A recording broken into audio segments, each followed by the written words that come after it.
Si un couple de futurs mariés arrive à l'hôpital pour faire un bilan prénuptial, c'est-à-dire le bilan avant le mariage, et qu'on se rend compte que l'un est séropositif au VIH et l'autre pas, on n'a pas le droit de dire à la personne qui est négative que son conjoint est positif. C'est triste, n'est-ce pas?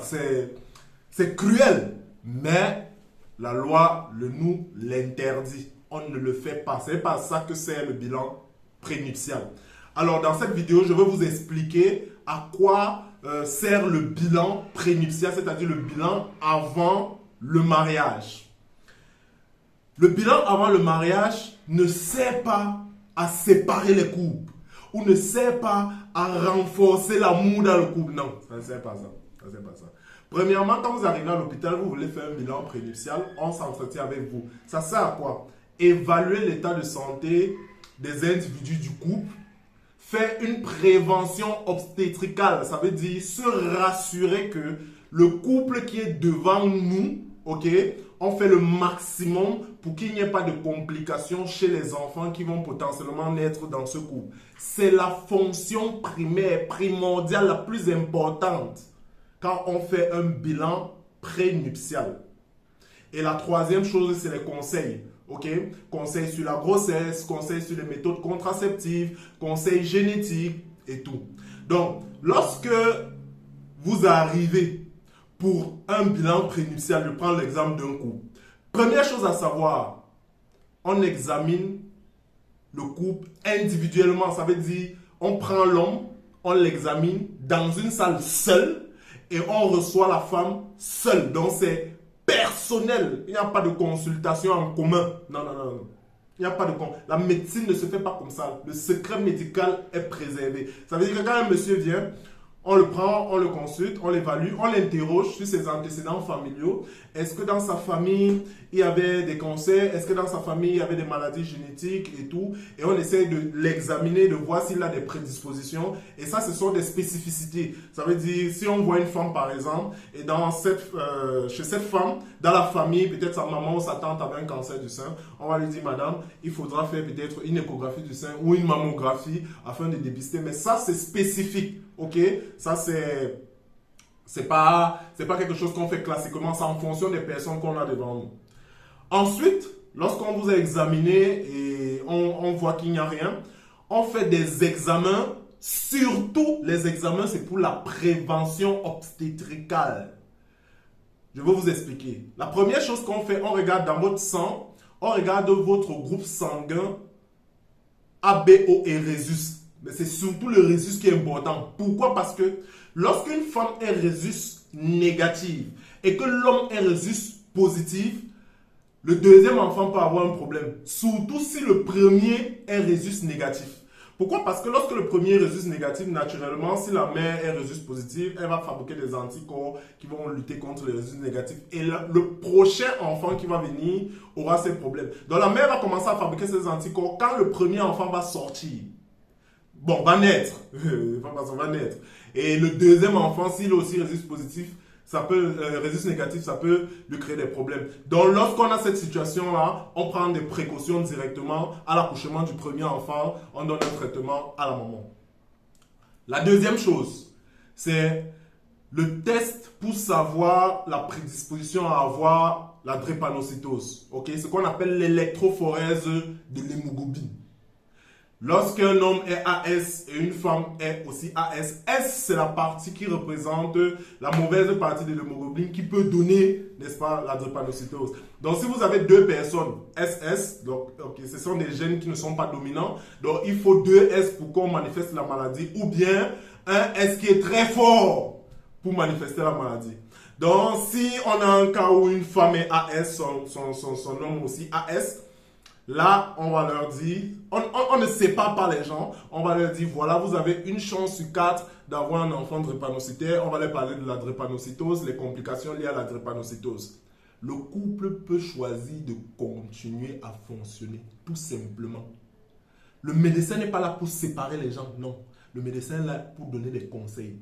Et vous voyez chez l'homme, lorsqu'il a fait le test rhésus, lorsqu'il a fait le test de la drépanocytose, le bilan prénuptial, c'est bon pour l'homme. Il n'y a pas le VIH, il n'y a pas l'hépatite, il n'y a pas la syphilis. Par contre, on propose, c'est optionnel, donc on propose le VIH, on propose la syphilis, on propose l'hépatite B. Ok? Parce que non seulement c'est des maladies sexuellement transmissibles, mais ça pourrait aussi nuire à l'enfant qui va venir. Donc ça entre aussi dans la prévention obstétricale. Mais on propose, ce n'est pas obligé. Chez la femme, on fait aussi Rhésus, test pour la drépanocytose. On fait également la rubéole et la toxoplasmose qui sont deux infections fréquentes et qui donnent beaucoup, n'est-ce pas, des anomalies fœtales. Donc, on fait ces tests systématiquement, c'est obligatoire. Et on propose également VIH, syphilis et, comment on appelle ça, hépatite. Ok? Donc, voilà les examens qu'on fait. Maintenant, il peut y avoir des examens spécifiques en fonction de ce qu'on a trouvé dans les antécédents, dans l'histoire de chaque individu.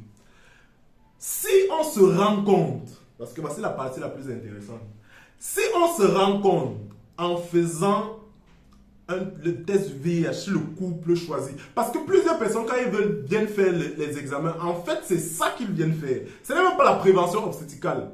Donc, ça veut dire pour eux, c'est les infections. Ok, on fait les infections, il n'y a pas de problème.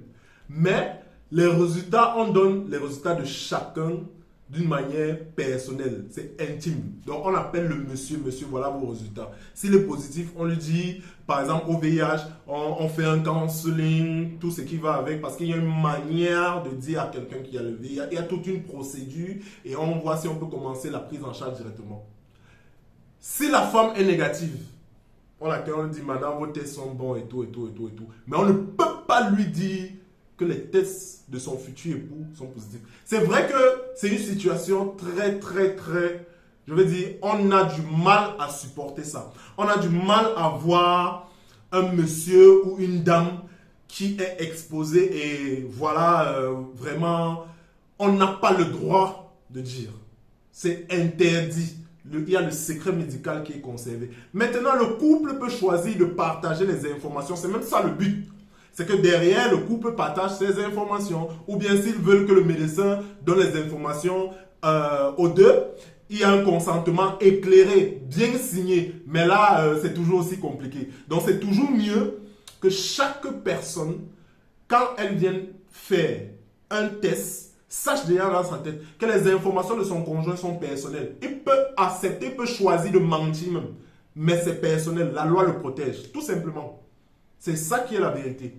Donc, voilà un peu ce que j'avais à dire par rapport, n'est-ce pas, au bilan prénuptial. L'autre chose, c'est que on n'a pas le droit d'interdire un mariage parce que peut-être l'un est AS, l'autre est AS, ou bien l'un a le VIH. Non, ça ne sert à rien. Dans certains pays, on exige des certificats prénuptiaux. Ça veut dire on signe un certificat prénuptial et c'est avec ça qu'on peut vous autoriser à un mariage à la mairie. Dans d'autres pays, on a interdit ça. Par contre, sur le certificat, même si on doit rédiger le certificat, on ne met pas les informations médicales compromettantes. Ça veut dire que si un monsieur a fait ses examens, on ne met pas les résultats de ces examens-là. On dit juste qu'il est effectivement passé à l'hôpital, on l'a examiné, on a fait ses examens et on a remis ses résultats. On a fait une bonne communication avec lui sur la contraception, sur les problèmes qu'il peut avoir lors de la grossesse avec sa femme et tout.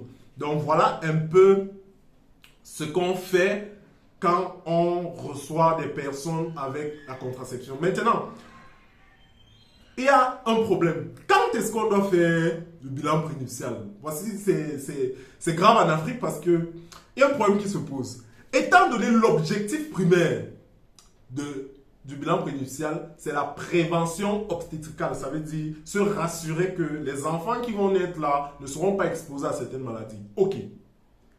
Quand est-ce que nous on fait les enfants en Afrique? Après ou avant le mariage? Généralement, c'est avant. C'est avant. La plupart des couples même qui font des enfants ne sont pas légalement mariés en Afrique. Peu importe, je n'ai même pas besoin d'avoir les statistiques réelles. Je consulte les gens chaque jour. Rares sont les personnes qui se sont mariées après avoir fait un bilan prénuptial. Ça commence à venir, mais la plupart du temps, vous allez voir même les couples qui ont 5, 6, 10 enfants, ils ne sont pas mariés. Ils sont là, ils ne sont pas mariés. Vous allez voir un couple qui va avoir un enfant qui est pâle, qui est petit de corps, qui a des douleurs et tout, qui vient à l'hôpital, les yeux sont jaunes, et puis on fait les examens, on se rend compte qu'il est drépanocytaire. On dit, madame, est-ce que vous avez déjà un jour, vous, fait le test, n'est-ce pas, votre électrophorèse d'hémoglobine? Docteur, c'est quoi ce test? Vous comprenez? Donc, vous comprenez à quel point nous, on ne se rend même pas compte des choses, de l'exposition qu'on donne à nos enfants. Donc, du risque qu'on donne en faisant des enfants sans faire un bilan précis. Ces enfants ne nous ont rien fait. Pourquoi on doit leur faire ça? Ils nous ont rien fait. Donc, quand on demande la question, quand est-ce qu'il faut faire le bilan prénuptial?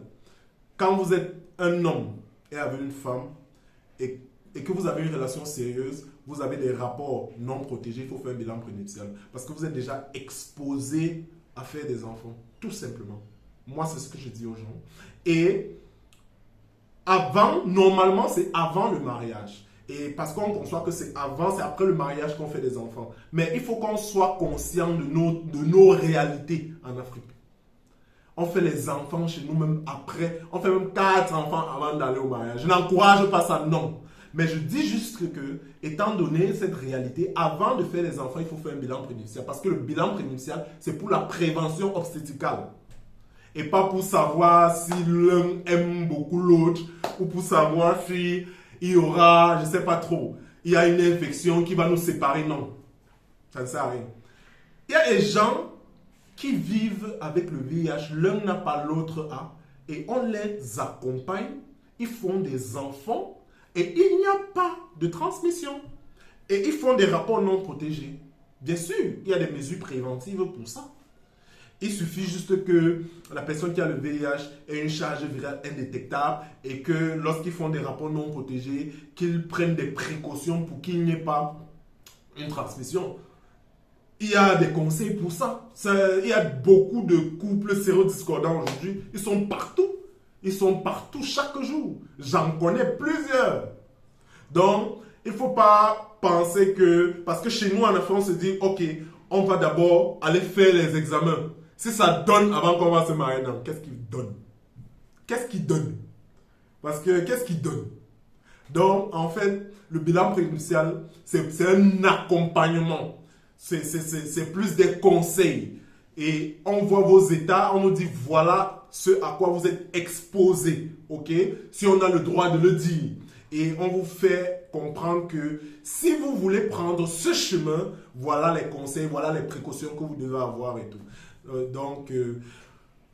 Voilà ce que j'avais à dire par rapport au bilan de santé, au bilan prénuptial. Si vous avez des conseils ou vous voulez en faire, contactez-nous sur le lien sur la description. Alors je vous dis à très bientôt.